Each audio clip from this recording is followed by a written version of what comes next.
ನಮಸ್ಕಾರ ಎಲ್ರಿಗೂ ರಮ್ಯಾ ಜ್ಯೋತಿಷಕ್ಕೆ ಸ್ವಾಗತ. ನಾನು ರಮ್ಯಶ್ರೀ. ಮೇ 14ನೇ ತಾರೀಕು ದೇವತೆಗಳ ಗುರುವಾದಂತಹ ಬೃಹಸ್ಪತಿಯು ವೃಷಭ ರಾಶಿಯನ್ನು ತ್ಯಜಿಸಿ ಮಿಥುನ ರಾಶಿಗೆ ಪ್ರವೇಶ ಮಾಡ್ತಾನೆ. ಈ ಮಿಥುನ ರಾಶಿಯಲ್ಲಿ ಗುರುಗ್ರಹವು ಮೇ 14ನೇ ತಾರೀಕಿಂದ ಅಕ್ಟೋಬರ್ 18ನೇ ತಾರೀಕು ಈ ವರ್ಷದವರೆಗೂ ಸಂಚಾರ ಮಾಡ್ತಾನೆ. ಈ 5-6 ತಿಂಗಳ ಒಂದು ಕ್ಷಿಪ್ರಗತಿಯ ಸಂಚಾರ ಗುರುಗ್ರಹವುದು ಇಡೀ ಜಗತ್ತಿನಲ್ಲಿ, ಇಡೀ ಭೂಮಂಡಲದಲ್ಲಿ ಯಾವ ತರಹದ ಪರಿಣಾಮಗಳನ್ನ ಬೀರಬಹುದು ಅನ್ನೋದನ್ನ ನಾನು ಈ ಸಂಚಿಕೆಯಲ್ಲಿ ನಿಮಗೆ ತಿಳಿಸ್ಕೊಡ್ತೇನೆ. ನನ್ನ ಚಾನೆಲ್ ಇಷ್ಟ ಆಗಿದ್ದಲ್ಲಿ ದಯವಿಟ್ಟು ಸಬ್ಸ್ಕ್ರೈಬ್ ಮಾಡಿ, ನನ್ನ ವಿಡಿಯೋಗಳನ್ನ ದಯವಿಟ್ಟು ಲೈಕ್ ಮಾಡಿ, ಶೇರ್ ಮಾಡಿ, ಹಾಗೂ ನಿಮ್ಮ ಪ್ರೀತಿ ಪಾತ್ರರಿಗೂ ಸಹ ನೀವು ಅದನ್ನ ಕಳುಹಿಸಿ. ದೇವತೆಗಳ ಗುರುವಾದಂತಹ ಬೃಹಸ್ಪತಿಯು ನೈಸರ್ಗಿಕವಾಗಿ ಅತ್ಯಂತ ಶುಭ ಗ್ರಹವು. ಶುಕ್ರಾಚಾರ್ಯರು ಅಂದ್ರೆ ದೈತ್ಯ ಗುರುಗಳಾದಂತಹ ಶುಕ್ರಾಚಾರ್ಯರೊಂದಿಗೆ ದೇವತೆಗಳ ಗುರುವಾದಂತಹ ಬೃಹಸ್ಪತಿಯನ್ನ ನಾವು ನಮ್ಮ ವೈದಿಕ ಜ್ಯೋತಿಷದಲ್ಲಿ ಅತ್ಯಂತ ಶುಭ ಗ್ರಹಗಳು ಅಂತ ಪರಿಗಣನೆಯನ್ನ ನಾವು ಮಾಡ್ತೇವೆ. ಯಾಕೆಂದ್ರೆ ಈ 2 ಗ್ರಹಗಳು ಗುರುಗಳಾಗಿರೋದ್ರಿಂದ, ಗುರುವಿನ ಸ್ಥಾನದಲ್ಲಿರೋದ್ರಿಂದ ಅವರ ಫಲಗಳು ಸಹ ಅಷ್ಟೇ ಅತ್ಯುತ್ತಮವಾಗಿರುತ್ತೆ ಅನ್ನೋದು ನಮ್ಮ ನಂಬಿಕೆ. ಹಾಗೂ ಅದರ ಒಂದು ವಿಶ್ಲೇಷಣೆಯನ್ನ ಸಹ ನಮ್ಮ ಗ್ರಂಥಗಳಲ್ಲಿ ಕೊಡಲಾಗಿದೆ. ಹಾಗೂ ನಾವು ವಾಸ್ತವಿಕವಾಗೂ ಸಹ ನಾವು ಈ ಗ್ರಹಗಳ ಸಂಚಾರ ಕೆಲವೊಂದು ರಾಶಿಯ ಮೇಲೆ ಆದಾಗ, ಹಾಗೂ ಕೆಲವೊಂದು ರಾಶಿಯ ಮೇಲೆ ಅದರ ಪ್ರಭಾವ, ಅದರ ದೃಷ್ಟಿ ಬಿದ್ದಾಗ ನಾವು ಇದರ ಸತ್ಯಾಸತ್ಯತೆಯನ್ನು ಸಹ ಕಂಡಿದ್ದೇವೆ. ಹಾಗಾಗಿ ಗುರುಗ್ರಹದ ದೃಷ್ಟಿ ಯಾವ ರಾಶಿಯ ಮೇಲೆ, ಯಾವ ಲಗ್ನದ ಮೇಲೆ, ಯಾವ ಭಾವದ ಮೇಲೆ ಬಿದ್ದಾಗ ಆ ಭಾವವು ವೃದ್ಧಿಯಾಗುತ್ತೆ. ಅದರಿಂದ ಅತ್ಯಂತ ಶುಭ ಫಲಗಳನ್ನು ನಾವು ಅಪೇಕ್ಷಿಸಬಹುದು ಅಂತ ನಮ್ಮ ಗ್ರಂಥಗಳಲ್ಲಿ ಹೇಳಲಾಗಿದೆ. ಗುರುಗ್ರಹವು 5, 7, 9 ಈ 3 ದೃಷ್ಟಿಯನ್ನು ಹೊಂದಿರುತ್ತೆ.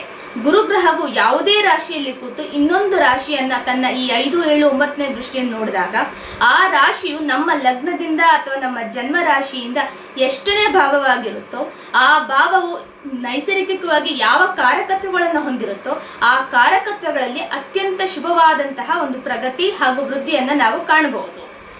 ಉದಾಹರಣೆಗೆ ಗುರುಗ್ರಹವು 3ನೇ ಮನೆಯಲ್ಲಿ ಇದ್ದು ಅದು ತನ್ನ 7ನೇ ದೃಷ್ಟಿಯಿಂದ 9ನೇ ಮನೆಯನ್ನ ನೋಡಿದ್ರೆ ಅದು ಭಾಗ್ಯವನ್ನ ವೃದ್ಧಿಪಡಿಸುತ್ತೆ. ಯಾಕಂದ್ರೆ 3ನೇ ಮನೆಯಿಂದ 7ನೇ ದೃಷ್ಟಿ ಅಂದ್ರೆ ಅದು 9ನೇ ಮನೆ ಆಗುತ್ತೆ. ಹಾಗಾಗಿ ಗುರುಗ್ರಹವು 9ನೇ ಮನೆಯನ್ನು ನೋಡಿದಾಗ ಅದು ಭಾಗ್ಯಸ್ಥಾನ, ಧರ್ಮಸ್ಥಾನವಾಗಿ ಗುರುಗ್ರಹದ ಒಂದು ಕಾರಕತ್ವಗಳಿಗೂ ಸಹ ಅನುಗುಣವಾಗಿರೋದ್ರಿಂದ ಆ ಕಾರಕತ್ವಗಳನ್ನ ಇನ್ನಷ್ಟು ವೃದ್ಧಿಗೊಳಿಸಿ ಇನ್ನಷ್ಟು ಉತ್ತಮ ಫಲಗಳನ್ನ ಕೊಡುತ್ತೆ. ಅಂತಹ ಸಂದರ್ಭದಲ್ಲಿ ಮನುಷ್ಯನು ಸಾಕಷ್ಟು ಧಾರ್ಮಿಕ ಕಾರ್ಯಗಳಲ್ಲಿ ತೊಡಗಿಸ್ಕೊತಾನೆ, ತೀರ್ಥಯಾತ್ರೆಗೆ ಹೋಗಿ ಬರ್ತಾನೆ. ಹಾಗೂ ಇದೇ ಸಮಯದಲ್ಲಿ ಗುರುಗ್ರಹವು ಆತನ ಭಾಗ್ಯವನ್ನು ಸಹ ವೃದ್ಧಿಪಡಿಸೋದ್ರಿಂದ ಆತನಿಗೆ ಹಣಕಾಸಿನ ಸಹಾಯವೂ ಆಗುತ್ತೆ. ಯಾಕಂದ್ರೆ ತನ್ನ 9ನೇ ದೃಷ್ಟಿಯಿಂದ ಅದು 11ನೇ ಮನೆಯನ್ನ ಸಹ ನೋಡ್ತಾ ಇರುತ್ತೆ, 11 ಲಾಭಸ್ಥಾನ. ಸೊ ಹೀಗೆ ನಾವು ಗುರುಗ್ರಹದ ದೃಷ್ಟಿಯಿಂದ ಹಾಗೂ ಗುರುಗ್ರಹದ ಒಂದು ಸಂಚಾರದಿಂದ ಏನೇನು ನಾವು ಉತ್ತಮ ಫಲಗಳನ್ನ ನೋಡ್ಬೋದು ಅನ್ನೋದನ್ನು ಒಂದು ಸಂಕ್ಷಿಪ್ತವಾಗಿ ನಾನು ವಿವರಿಸ್ತೇನೆ. ಈ ಸಂಚಿಕೆಯಲ್ಲಿ ನಾನು ಮೇದಿನಿ ಜ್ಯೋತಿಷದ ಪ್ರಕಾರ ಈ ಗುರುಗ್ರಹದ ಸಂಚಾರ ಮಿಥುನ ರಾಶಿಯಲ್ಲಿ ಆದಾಗ ಇಡೀ ಭೂಮಂಡಲದ ಮೇಲೆ ಏನು ಪರಿಣಾಮಗಳು ಆಗಬಹುದು ಅನ್ನೋದ್ರ ಬಗ್ಗೆ ನಾವು ಮೊದಲಿಗೆ ನೋಡೋಣ ಬನ್ನಿ. ಸೊ ಗುರುಗ್ರಹದ ಒಂದು ಬದಲಾವಣೆ ಮಿಥುನ ರಾಶಿಗೆ ಪ್ರವೇಶ ಮಾಡಿದಾಗ ಈ ಒಂದು 5-6 ತಿಂಗಳ ಒಂದು ಏನು ಸಮಯ ಇದೆ ಇದನ್ನ ನಾವು 3 ವಿಧವಾಗಿ ವಿಂಗಡಿಸಬಹುದು. ಯಾವ ರೀತಿಯಲ್ಲಿ ಅಂದ್ರೆ ತನ್ನ ಗುರುಗ್ರಹವು ಈ ರಾಶಿಯಲ್ಲಿ 3 ನಕ್ಷತ್ರಗಳಲ್ಲಿ ಸಂಚಾರ ಮಾಡ್ತಿದ್ದಾಗ ಯಾವ ತರಹದ ಫಲಗಳನ್ನ ಕೊಡುತ್ತೆ ಅನ್ನೋದನ್ನ ನಾವು ನೋಡ್ತಾ ಹೋಗೋಣ ಬನ್ನಿ. ಗುರುಗ್ರಹವು ಈಗಾಗಲೇ ಮೃಗಶಿರ ನಕ್ಷತ್ರದಲ್ಲಿದೆ ವೃಷಭ ರಾಶಿಯಲ್ಲಿ. ಸೊ ಮಿಥುನ ರಾಶಿಗೆ ಹೋದಾಗ ಮೃಗಶಿರ ನಕ್ಷತ್ರದ 3-4ನೇ ಪಾದಕ್ಕೆ ಹೋಗುತ್ತೆ. ಸೊ ಮೇ 14ನೇ ತಾರೀಕಿಂದ ಜೂನ್ 13ನೇ ತಾರೀಕುವರೆಗೂ ಗುರುಗ್ರಹವು ಮಿಥುನ ರಾಶಿಯ ಮೃಗಶಿರ 3 ಹಾಗೂ 4ನೇ ಪಾದದಲ್ಲಿ ಸಂಚಾರ ಮಾಡುತ್ತೆ. ಈ 1 ತಿಂಗಳಲ್ಲಿ ನಾವು ಏನನ್ನ ಅಪೇಕ್ಷಿಸಬಹುದು ಅಂತ ಹೇಳಿದ್ರೆ, ಮೃಗಶಿರ ಅನ್ನೋದನ್ನ ಮೊದಲಿಗೆ ನೋಡ್ಲಿಕ್ಕೆ ಹೋದ್ರೆ ಅದು ಜಿಂಕೆಯ ತಲೆ. ಸೊ ದೇವಿ ಪಾರ್ವತಿಯೊಂದಿಗೆ ಅದು ಅತ್ಯಂತ ನಿಕಟವಾದ ಸಂಬಂಧವನ್ನ ಹೊಂದಿದೆ. ಮತ್ತು ಇದು ನಕ್ಷತ್ರ ಮಂಗಳನ ನಕ್ಷತ್ರವೂ ಆಗಿರೋದ್ರಿಂದ, ಯಾಕಂದ್ರೆ ಮಂಗಳನೇ ಅಧಿದೇವತೆಯೂ ಆಗಿರೋದ್ರಿಂದ, ಮತ್ತು ಸೋಮ ಇದರ ದೇವತೆಗಳ ಒಂದು ದೇವತೆ ಆಗ್ತಾನೆ, ನಕ್ಷತ್ರದ ದೇವತೆ ಆಗ್ತಾನೆ. ಸೊ ಈ ನಕ್ಷತ್ರ ಸಾಕಷ್ಟು ಶುಭವನ್ನ ಸಹ ಸೂಚಿಸುವಂತದ್ದು. ಯಾಕಂದ್ರೆ ನಕ್ಷತ್ರಾಧಿಪತಿ ಕುಜನು ಗುರುಗ್ರಹಕ್ಕೆ ಮಿತ್ರನೂ ಆಗುತ್ತಾನೆ. ಹಾಗೂ ಈ ಗ್ರಹದ ಈ ನಕ್ಷತ್ರದ ಅಧಿದೇವತೆಯಾದಂತಹ ಸೋಮ ಅಥವಾ ಚಂದ್ರನು ಸಹ ಗುರುವಿಗೆ ಮಿತ್ರನೂ ಆಗುತ್ತಾನೆ. ಸೊ ಹಾಗಾಗಿ ಈ ನಕ್ಷತ್ರದಲ್ಲಿ ಗುರು ಸಂಚಾರ ಮಾಡ್ತಿದ್ದಾಗ ನಾವು ಉತ್ತಮ ಫಲಗಳನ್ನೇ ಅಪೇಕ್ಷಿಸಬಹುದು. ಈ ಸಮಯದಲ್ಲಿ ಗುರುವು ಅಂತ್ಯವಿಲ್ಲದಂತಹ ಕುತೂಹಲ ಮತ್ತು ಜ್ಞಾನದ ಹುಡುಕಾಟವನ್ನ ಹುಟ್ಟು ಹಾಕುತ್ತೆ. ಎಷ್ಟೋ ಜನ ಜ್ಞಾನಕ್ಕಾಗಿ ಹಾಗೂ ವಿದ್ಯೆಯನ್ನ ಕಲಿಬೇಕಾಗಿರೋ ಒಂದು ಕಾರಣಕ್ಕೆ ಅತ್ಯಂತ ದೂರ ಪ್ರಯಾಣವನ್ನು ಸಹ ಮಾಡಲಿಕ್ಕೆ ಇಚ್ಛುಕರಾಗುತ್ತಾರೆ. ನಿಖರವಾದ ವಿಷಯಗಳು ಮತ್ತು ತಾರ್ಕಿಕ ಸಿದ್ಧಾಂತಗಳ ಅನ್ವೇಷಣೆಗೆ ಹೆಚ್ಚಿನ ಆದ್ಯತೆ ಕೊಡಲಾಗುತ್ತೆ. ಯಾಕಂದ್ರೆ ಗುರುಗ್ರಹವು ಮಿಥುನ ರಾಶಿಗೆ ಬಂದಾಗ ಅದು ಧನು ರಾಶಿಯನ್ನ ನೋಡೋದ್ರಿಂದ ಹಾಗೂ ತುಲಾ ರಾಶಿ ಹಾಗೂ ಇನ್ನೊಂದು ಕುಂಭರಾಶಿಯನ್ನ ನೋಡೋದ್ರಿಂದ ಎಲ್ಲಾ ವಾಯು ತತ್ವ ರಾಶಿಗಳನ್ನ ನೋಡೋದ್ರಿಂದ ಮತ್ತೆ ಒಂದು ಅಗ್ನಿ ತತ್ವ ರಾಶಿ ಅದು ತನ್ನದೇ ರಾಶಿಯನ್ನ ನೋಡೋದ್ರಿಂದ ಏನಾಗುತ್ತೆ ಅಂತ ಹೇಳಿದ್ರೆ ಆದಷ್ಟು ಮಾಹಿತಿ ತಂತ್ರಜ್ಞಾನಕ್ಕೆ ಸಾಕಷ್ಟು ಬದಲಾವಣೆಗಳಾಗುತ್ತೆ ಮತ್ತು ಆ ಕ್ಷೇತ್ರದಲ್ಲಿ ಸಾಕಷ್ಟು ಉನ್ನತಿಯನ್ನ ಮತ್ತು ಸಾಕಷ್ಟು ಪ್ರಗತಿಯನ್ನ ಸಹ ನಾವು ಈ ಸಮಯದಲ್ಲಿ ನೋಡ್ಬೋದು. ಯಾಕಂದ್ರೆ ಮೃಗಶಿರ ಬಂದು ಕುಜನ ನಕ್ಷತ್ರ ಆದ್ರಿಂದ ಕ್ಷಿಪ್ರ ರೀತಿಯಲ್ಲಿ ಈ ಪ್ರಗತಿ ನಮ್ಗೆ ಕಂಡು ಬರ್ಲಿಕ್ಕೂ ಸಹ ಸಾಧ್ಯವಿದೆ. ಇಷ್ಟಲ್ಲದೆ ಜನರು ಈ ಸಂಕೀರ್ಣ ಸಮಸ್ಯೆಗಳನ್ನ ತ್ವರಿತವಾಗಿ ಪರಿಹರಿಸಲು ಸಾಕಷ್ಟು ಮಾರ್ಗಗಳನ್ನು ಹುಡುಕ್ಲಿಕ್ಕೆ ಶುರು ಮಾಡ್ತಾರೆ. ಹಾಗೂ ಏನಾದ್ರೂ ಒಂದು ಸಮಸ್ಯೆ ಇದ್ರೂ ಸಹ ಅದನ್ನ ಎಷ್ಟು ಉತ್ತಮವಾಗಿ ಅದನ್ನ ನಿಭಾಯಿಸಬಹುದು, ಉತ್ತಮವಾಗಿ ಪರಿಹರಿಸಬಹುದು ಅನ್ನೋದ್ರ ಕಡೆ ಸಾಕಷ್ಟು ಒಂದು ಸಮಯವನ್ನ ವ್ಯಯ ಮಾಡುತ್ತಾರೆ. ಇಷ್ಟು ಮೇ 14ರಿಂದ ಜೂನ್ 13 ಗುರುಗ್ರಹವು ಮೃಗಶಿರ ನಕ್ಷತ್ರದಲ್ಲಿ ಸಂಚರಿಸುತ್ತಿದ್ದಾಗ, ಅದು ಮಿಥುನ ರಾಶಿಯ ಮೃಗಶಿರ ನಕ್ಷತ್ರ ಸಂಚರಿಸುತ್ತಿದ್ದಾಗ ಏನು ಫಲಗಳನ್ನ ಕೊಡ್ಬೋದು ಅನ್ನೋದನ್ನ ಹೇಳಿದ್ದೀನಿ ನಾನು. ಈಗ ನೆಕ್ಸ್ಟ್ ಮುಂದಿನ ನಕ್ಷತ್ರ ನೋಡೋಣ ಬನ್ನಿ, ಅದು ಆರಿದ್ರ ನಕ್ಷತ್ರ. ಸೊ ಜೂನ್ 13 ಆಗಸ್ಟ್ 13 ಗುರುಗ್ರಹವು ಆರಿದ್ರ ನಕ್ಷತ್ರದಲ್ಲಿ ಸಂಚಾರ ಮಾಡ್ತಿದ್ದಾಗ ಏನಾಗುತ್ತೆ, ಈ ಆರಿದ್ರ ಅಂದ್ರೆ ಕಣ್ಣೀರ ಹನಿ ಅಥವಾ ಅಶ್ರು ಅಂತ ಬರುತ್ತೆ. ಈಶ್ವರನ ಅಶ್ರು ಅಂತಾನು ಹೇಳ್ತೀವಿ. ಯಾಕಂದ್ರೆ ಆರಿದ್ರ ನಕ್ಷತ್ರ ಈಶ್ವರನ ನಕ್ಷತ್ರ ಅಂತ ಹೇಳಲಾಗಿದೆ. ಇದರ ಅಧಿದೇವತೆ ಬಂದು ರಾಹುವಿನ ನಕ್ಷತ್ರ ಆರಿದ್ರ ನಕ್ಷತ್ರ. ಮತ್ತೆ ಈ ಅವಧಿಯಲ್ಲಿ ಏನಾಗುತ್ತೆ ಅಂದ್ರೆ ಅನೇಕ ಯುವ ವೃತ್ತಿಪರರು ತಮ್ಮ ವೃತ್ತಿ ಜೀವನನ ಮುನ್ನಡೆಸಲು ಈ ಕೃತಕ ಬುದ್ಧಿಮತ್ತೆ AI ಆರ್ಟಿಫಿಷಿಯಲ್ ಇಂಟೆಲಿಜೆನ್ಸ್ ಮತ್ತು ಇನ್ನಿತರ ಆಧುನಿಕ ತಂತ್ರಜ್ಞಾನಗಳಲ್ಲಿ ತಮ್ಮ ಕೌಶಲ್ಯವನ್ನ ಹೆಚ್ಚಿಸಿಕೊಳ್ಳಲಿಕ್ಕೆ ಶುರು ಮಾಡ್ತಾರೆ. ಸೊ ಅಪ್ಸ್ಕಿಲ್ಲಿಂಗ್ ಅಂತ ಒಂದು ಏನಿದೆ ಅದು ಈಗ ಸಾಕಷ್ಟು ಪ್ರಭಾವವೂ ಬೀರಲಿದೆ ಹಾಗೂ ಅದರ ಒಂದು ಪ್ರಮಾಣವು ಜಾಸ್ತಿ ಆಗ್ತಾ ಹೋಗುತ್ತೆ. ಎಷ್ಟೋ ಜನ ವೃತ್ತಿಪರರು ಅವರು ಹೊಸಬ್ರಾದ್ರು ಅಥವಾ ಹಳಬ್ರಾದ್ರು ಅಥವಾ ತುಂಬಾ ವರ್ಷ ಅವರು ಫೀಲ್ಡ್ ಅಲ್ಲಿ ಆ ಒಂದು ಸಂಸ್ಥೆಯಲ್ಲಿ ಇದ್ರೂ ಸಹ ಅವರು ಈ ಒಂದು ಕುಶಲತೆಯನ್ನ ಮತ್ತು ಈ ಕೌಶಲ್ಯವನ್ನ ಅಭಿವೃದ್ಧಿಪಡಿಸ್ಕೊಳ್ಳಿಕ್ಕೆ ಅವರು ಇಚ್ಛುಕರಾಗಿರ್ತಾರೆ. ಮತ್ತೆ ಗಣನೀಯವಾಗಿ ಈ ಸ್ಪರ್ಧೆಯು ತೀವ್ರಗೊಳ್ಳುತ್ತಾ ಸಹ ಹೋಗುತ್ತೆ. ಎಲ್ರಿಗೂ ಒಂದೇ ಹತ್ರ ಕಲಿಬೇಕು, ಇಟ್ಸ್ ಲೈಕ್ ಒಂದು ಟ್ರೆಂಡ್ ಶುರು ಆಗುತ್ತೆ ಅಂತ ಹೇಳ್ತೀವಲ್ಲ. 2000 ಹೊಸದಲ್ಲಿ ಹೇಗೆ IT ಇದು ಒಂದು ಟ್ರೆಂಡ್ ಶುರು ಆಯ್ತು, ಹಾಗೆ ಈಗ ಈ ತರದ ಒಂದು ಅಪ್ಸ್ಕಿಲ್ಲಿಂಗ್ ಒಂದು ಟ್ರೆಂಡ್ ಆಗ್ಲಿಕ್ಕೆ ಶುರು ಆಗ್ತಾ ಹೋಗುತ್ತೆ. 2025 ಅತ್ಯಂತ ಪ್ರಮುಖವಾದಂತಹ ದೊಡ್ಡ ಸಂಸ್ಥೆಗಳು ಸಹ ಉದ್ಯೋಗ ಕಡಿತವನ್ನ ಮಾಡ್ಲಿಕ್ಕೆ ಶುರು ಮಾಡುತ್ತೆ. ಮೇ 14 ಆದ್ಮೇಲೆ ಅದರಲ್ಲೂ ವೆರಿ ಇಂಪಾರ್ಟೆಂಟ್ ಆಗಿ ಜೂನ್ 13 ಆಗಸ್ಟ್ 13 ಅತ್ಯಂತ ಪ್ರಮುಖ ಸಂಸ್ಥೆಗಳು ಏನಂದ್ರೆ ಉದ್ಯೋಗ ಕಡಿತಗಳನ್ನ ಮಾಡಲಿಕ್ಕೆ ಶುರು ಮಾಡ್ತಾ ಹೋಗುತ್ತೆ. ಸೊ ಹಾಗಾಗಿ ಈ ಸಮಯದಲ್ಲಿ ಎಷ್ಟೋ ಜನಕ್ಕೆ ಉದ್ಯೋಗದಲ್ಲಿ ಪರದಾಟ ಶುರುವಾಗುತ್ತೆ ಹಾಗೂ ಉದ್ಯೋಗದ ಸಮಸ್ಯೆಗಳು ಶುರುವಾಗುತ್ತೆ. ಆವಾಗ ತಾನೇ ಜನ ಕೌಶಲ್ಯವನ್ನ ಅಭಿವೃದ್ಧಿಪಡಿಸ್ಕೊಳ್ಳಿಕ್ಕೂ ಸಹ ಹೋಗೋದು. ಸೊ ಅಂತಹ ಸಂದರ್ಭಗಳೇ ಒದಗಿ ಬರುತ್ತೆ. ಇನ್ನು 3ನೇ ಹಂತದಲ್ಲಿ ಅಥವಾ 3ನೇ ಭಾಗದಲ್ಲಿ ಅಂದ್ರೆ ಪುನರ್ವಸು ನಕ್ಷತ್ರ, ಗುರುವಿನ ಸ್ವಂತ ನಕ್ಷತ್ರವಾದಂತಹ ಪುನರ್ವಸು ನಕ್ಷತ್ರದಲ್ಲಿ ಗುರು ಸಂಚಾರ ಮಾಡ್ತಿದ್ದಾಗ ಆಗಸ್ಟ್ 13 ಅಕ್ಟೋಬರ್ 18 ಯಾಕಂದ್ರೆ 3 ಪಾದ ಮಾತ್ರ ಮಿಥುನ ರಾಶಿಯಲ್ಲಿರೋದು ಪುನರ್ವಸು ನಕ್ಷತ್ರದ್ದು, ಹಾಗೂ ಕೊನೆಯ ಪಾದ ಬಂದು ಕರ್ಕಾಟಕ ರಾಶಿಯಲ್ಲಿ ಇದೆ. ಸೊ ಈ ಸಮಯದಲ್ಲಿ ಏನಾಗುತ್ತೆ ಅಂತ ಹೇಳಿದ್ರೆ ಪ್ರತಿಭಾವಂತ ಮತ್ತು ಕುಶಲ ವ್ಯಕ್ತಿಗಳಿಗೆ ಅರ್ಹವಾದಂತಹ ಗುರುತಿಸುವಿಕೆ ಮತ್ತು ಪ್ರತಿಫಲಗಳು ಸಹ ಸಿಗುತ್ತೆ. ರಿವಾರ್ಡ್ಸ್ ಅಂಡ್ ರೆಕಗ್ನಿಷನ್ ಅಂತ ಏನ್ ಹೇಳ್ತೀವಿ, ಅದು ಅರ್ಹವಾದಂತಹ ಹಾಗೂ ಕೌಶಲ್ಯ ನಿರತ ವ್ಯಕ್ತಿಗಳಿಗೆ ಒಂದು ಪ್ರತಿಫಲಗಳು ಸಾಕಷ್ಟು ಚೆನ್ನಾಗಿ ಸಿಗ್ಲಿಕ್ಕೆ ಸಾಧ್ಯ ಇದೆ.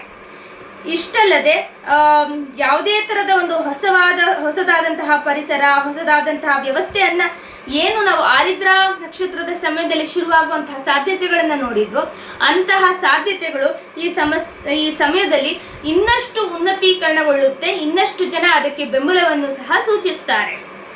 ಇಷ್ಟಲ್ಲದೆ ಈ ಸಮಯದಲ್ಲಿ ನವೀಕರಣ ಮತ್ತು ವಿಸ್ತರಣೆಯ ಯುಗವನ್ನ ಸಹ ಇದು ಸೂಚಿಸ್ತಾ ಇದೆ. ಸಂವಹನದ ಹೊಸ ವಿಧಾನಗಳು ಸಹ ಉದ್ಭವವಾಗುತ್ತೆ ಹಾಗೂ ಅಸ್ತಿತ್ವದಲ್ಲಿರುವಂತಹ ವಿಧಾನಗಳು ಇನ್ನಷ್ಟು ಉನ್ನತೀಕರಣಗೊಳ್ಳುತ್ತೆ. ಯಾಕಂದ್ರೆ ಗುರುಗ್ರಹವು ಬುಧನ ರಾಶಿಗೆ ಬರೋದ್ರಿಂದ ಸಂವಹನ ಮಾಧ್ಯಮ ಅತ್ಯಂತ ಉಜ್ವಲವಾಗಿ ಬೆಳಿಬೇಕಾಗಿದೆ. ನ್ಯೂಸ್ ಮೀಡಿಯಾ ಏನ್ ಹೇಳ್ತೀವಿ ಇವತ್ತು ನಾವು, ದಿನಪತ್ರಿಕೆಗಳೇ ಆಗಿರ್ಬೋದು ಅಥವಾ ಯಾವುದೇ ಪುಸ್ತಕಗಳಾಗಿರ್ಬೋದು, ಸೊ ಇಂಥ ಎಲ್ಲ ಜ್ಞಾನವರ್ಧಕ ವಸ್ತುಗಳು ಏನೇನಿದೆಯೋ ಅದರ ಎಲ್ಲರಲ್ಲೂ ಸಹ ವೃದ್ಧಿ ಆಗುತ್ತೆ. ಮತ್ತೆ ಜನರಿಗೆ ಓದಬೇಕು, ನಾವು ಕಲ್ತ್ಕೋಬೇಕು, ತಿಳ್ಕೋಬೇಕು ಅನ್ನೋಂಥ ಒಂದು ಆಸಕ್ತಿ ಸಹ ಜಾಗೃತವಾಗುತ್ತೆ. ಸೊ ಇಷ್ಟು ನಾನು ನಕ್ಷತ್ರದ ಸಂಚಾರದ ಪ್ರಕಾರ ಹೇಗೆ ಗುರುಗ್ರಹದ ಒಂದು ಪ್ರಭಾವ ಇಡೀ ಜಗತ್ತಿನ ಮೇಲೆ ಇರುತ್ತೆ ಅನ್ನೋದನ್ನ ನಾನು ಒಂದು ಸಂಕ್ಷಿಪ್ತವಾಗಿ ಹೇಳಿದ್ದೆ. ಈಗ ಇದರ ಪ್ರಭಾವ ನಮ್ಮ ದೇಶ ಭಾರತದ ಮೇಲೆ ಹೇಗಿರುತ್ತೆ ಅಂತ ನಾವು ನೋಡೋಣ ಬನ್ನಿ. ಇತ್ತೀಚೆಗೆ ನಾವು ಒಂದು ಹಂತದ ಯುದ್ಧವನ್ನ ಮುಗಿಸಿದ್ದೇವೆ, ಅದರಲ್ಲಿ ವಿಜಯಿಯಾಗಿದ್ದೇವೆ. ಗುರುಗ್ರಹವು ಇನ್ನೂ ರಾಶಿಯ ಪ್ರವೇಶ ಮಾಡುವ ಮುಂಚೆನೆ, ಯಾಕಂದ್ರೆ ಲಗ್ನದಲ್ಲಿ ಗುರು ಇರೋದ್ರಿಂದ ಈಗ, ಹಾಗೂ ಲಗ್ನಾಧಿಪತಿ ಶುಕ್ರ ಉಚ್ಚಸ್ಥನಾಗಿರೋದ್ರಿಂದ ಮೇ 28ವರೆಗೂ ನಮ್ಮ ದೇಶವನ್ನ ಯಾರು ಸಹ ಅಲ್ಲಾಡಿಸ್ಲಿಕ್ಕೆ ಆಗಲ್ಲ. ಅಂತಹ ಭದ್ರ ಬುನಾದಿಯು ಸಹ ಗ್ರಹಗಳು ಸೂಚಿಸ್ತಾ ಇದೆ. ಸೊ ಹಾಗಾಗಿ ನಮ್ಮ ಭಾರತದ ಜನ್ಮ ಕುಂಡಲಿಯಲ್ಲಿ ಕುಜಗ್ರಹವು ಮಿಥುನ ರಾಶಿಯಲ್ಲಿದೆ ಹಾಗೂ ಈ ಮಿಥುನ ರಾಶಿಯಲ್ಲೇ ಈಗ ಗುರುಗ್ರಹವು ಸಂಚಾರ ಆಗೋದ್ರಿಂದ ನಾವು ಏನು ಧೈರ್ಯವಾಗಿ ಸಾಹಸದಿಂದ ಮುನ್ನುಗ್ಲಿಕ್ಕೆ ಇಷ್ಟಪಡ್ತೀವೋ ಅದಕ್ಕೆ ಇದು ಅತ್ಯಂತ ಸರಿಯಾದ ಸಮಯ. ಯಾಕಂದ್ರೆ ಗುರುಗ್ರಹವು ಸಾಕಷ್ಟು ಶುಭ ಫಲವನ್ನ ಕೊಡುತ್ತೆ, ಮತ್ತೆ ಇಷ್ಟಲ್ಲದೆ ಒಂದು ಅಭಯದಾನವನ್ನು ಸಹ ಕೊಡುತ್ತೆ. ಸೊ ಹಾಗಾಗಿ ಗುರುಗ್ರಹವು ಉತ್ತಮ ಸ್ಥಾನದಲ್ಲಿದ್ದಾಗ ಇಂತಹ ಕಾರ್ಯಗಳಿಗೆ ಕೈ ಹಾಕೋದು ಅತ್ಯಂತ ಉತ್ತಮ ಅಂತ ಶಾಸ್ತ್ರಗಳಲ್ಲಿ ಹೇಳಲಾಗಿದೆ. ಸೊ ಇಷ್ಟಲ್ಲದೆ ವೈಜ್ಞಾನಿಕ ಸಂಶೋಧನೆಗಳು ಮತ್ತು ಹೊಸ ನವೀನತೆಗಳು, ಹೊಸದಂತಹ ಐಡಿಯಾಸು ಎಲ್ಲ ಸಹ ಈ ಸಮಯದಲ್ಲಿ ನಮ್ಮ ಭಾರತದಲ್ಲಿ ಬರಲಿಕ್ಕೆ ಶುರುವಾಗುತ್ತೆ. ಇಷ್ಟಲ್ಲದೆ ಈ ಆರ್ಟಿಫಿಷಿಯಲ್ ಇಂಟೆಲಿಜೆನ್ಸ್, ಮೆಷಿನ್ ಲರ್ನಿಂಗ್ ಅಂತಹ ಆಧುನಿಕ ತಂತ್ರಜ್ಞಾನಗಳು ಸಹ ಸಾಕಷ್ಟು ವಿಷಯದಲ್ಲಿ ಒಂದು ನಾಲೆಜ್ ಹಬ್ ಆಗುವಂತಹ ಸಾಧ್ಯತೆ ನಮ್ಮ ದೇಶಕ್ಕೆ ಇದೆ. ಮತ್ತೆ ವಾಹನ ಉದ್ಯಮ, ವಿಶೇಷವಾಗಿ ವಿದ್ಯುತ್ ವಾಹನಗಳು ಖರೀದಿದಾರರಲ್ಲಿ ಹೆಚ್ಚಳವನ್ನ ಕಂಡು ಬರುತ್ತೆ. ಯಾಕಂದ್ರೆ ಅದು ಕುಜನ ಆಗ್ತಾನೆ ಅಲ್ಲಿಂದ ಹೊರಟಿರೋ ರಾಶಿ ಅದು. ಮತ್ತೆ ಮೃಗಶಿರ ನಕ್ಷತ್ರ ಮೊದಲನೇ ರಾಶಿ ನಕ್ಷತ್ರ ಎಂಟರ್ ಮಾಡ್ತಾ ಇರೋದ್ರಿಂದ ಇದು ಹೇಳ್ಬೋದು. ಪ್ಲಸ್ ಇನ್ನೊಂದೇನು ಅಂತ ಹೇಳಿದ್ರೆ, ಭಾರತದಂತಹ ದೇಶಕ್ಕೆ ಗುರುಗ್ರಹವು ಅಷ್ಟಮಾಧಿಪತಿ ಹಾಗೂ 11ನೇ ಮನೆ ಅಧಿಪತಿ ಆದರೂ ಸಹ ಆಧ್ಯಾತ್ಮಿಕವಾಗಿ ಹಾಗೂ ಎಂತಹದೇ ಕಷ್ಟ ಬಂದರೂ ಅದನ್ನ ಮುನ್ನುಗ್ಗಿ ಅದನ್ನ ಸದೆಬಡಿದು ಸಾಧಿಸುವಂತಹ ಶಕ್ತಿ ಮತ್ತು ಸ್ಥೈರ್ಯವನ್ನ ಭಗವಂತ ನಮ್ಮ ದೇಶಕ್ಕೆ ಕೊಟ್ಟಿದ್ದಾನೆ. ಹಾಗಾಗಿ ಗುರುಗ್ರಹವು ಬೃಹಸ್ಪತಿಯು ಇಂತಹ ಒಂದು ಶುಭ ಫಲಗಳನ್ನೇ ಸಹ ನಾವು ಗುರುಗ್ರಹದಿಂದ ನಾವು ಅಪೇಕ್ಷಿಸಬಹುದು ಅಂತ ಹೇಳ್ತೇನೆ. ಸೊ ಮಿಲಿಟರಿ ಹಾಗೂ ರಕ್ಷಣಾ ಅಂಶಗಳ ಪ್ರಕಾರ ನಾವು ನೋಡಿದಾಗ, ನಾನು ಆಂಗ್ಲ ಭಾಷೆಯಲ್ಲಿ ಆಗ್ಲೇ ಇದ್ರ ಬಗ್ಗೆ ನಾನು ಮಾಡಿದ್ದೆ, ಆದ್ರೆ ಈಗ ಕನ್ನಡದಲ್ಲಿ ಮಾಡ್ತಿದ್ದಾಗಲೂ ನಾನು ಅದನ್ನೇ ಹೇಳಲಿಕ್ಕೆ ಇಷ್ಟಪಡ್ತೀನಿ. ಬಟ್ ಆದ್ರೆ ಈಗಾಗಲೇ ಯುದ್ಧಗಳು ನಡೆದಿರೋದ್ರಿಂದ ಇದಕ್ಕೂ ನೀವು ತಾಳಿ ಹಾಕಿ ನೋಡೋದೇ ಅದು ನೀವು ನೋಡ್ಬೋದು.